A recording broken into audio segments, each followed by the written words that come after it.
Hi, I'm Mark from PlatinumLED Grow Lights. We'd like to talk for a second about PAR. What is it? Why do we use it? Why don't we use lumens? Well, first of all, PAR stands for photosynthetic active radiation. Basically, how much fake light are you making? Remember that there's only two things that determine the strength of an LED grow light, and that's it. PAR, how bright the light is, and the spectral output, what you're actually putting it out. That's it. It's a grow light. Not what brands of diodes, not what white light you're putting out, strictly how bright it is and what you're actually putting out. That's it. In the old days, we used to use lumens, and there's a saying that lumens is for humans, and basically it's true. Lumens is a measure of light relative to human eyes, while PAR is a measurement of light relative to plant's eyes. Now, the one caveat about PAR is that it's not weighted. It's strictly how intense the actual light is in all spectrums, basically from 350 nanometers up to around 750, 800 nanometers.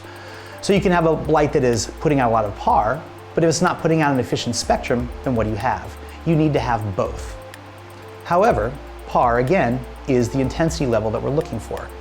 This is what any reputable LED grow light manufacturer should be openly displaying. Luckily, PAR meters are now running around $300. We have such as the Apogee MQ200, which has become an industry standard for both professional and home use. This gives us a benchmark by which to compare lights together. Some may argue, well, you didn't use this brand or that brand, but if we measure all lights with the same exact brand, this gives us a benchmark and an even playing field by which to see which is brighter. The unit of measure that we use for PAR is micromoles, and we won't go into a long, lengthy explanation of it, but it's basically how many photons of light are hitting the surface over a given amount of time. Now, it's the same thing as, say, a thermometer is measuring what temperature it is, and the unit of measure that you're measuring with is Fahrenheit or Celsius. Same exact type of principle. You're talking about the piece of equipment and the unit of measure.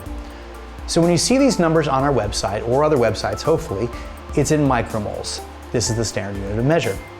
So remember, as you're evaluating your horticultural lighting solution, there's only two things that matter when you're talking about the strength of how well it's going to grow your plants. How bright it is, which is the PAR output, and what type of spectrum of light it's putting out, that's what we're dealing with here. Remember too that PAR is not weighted. PAR is a measurement of all light within a given range. So we need to look at both the actual PAR output and the actual spectral output. This delivers the actual growing power. Not wattage draw, not what brands of LEDs you're using, how bright it is, and what type of spectrum you're putting out.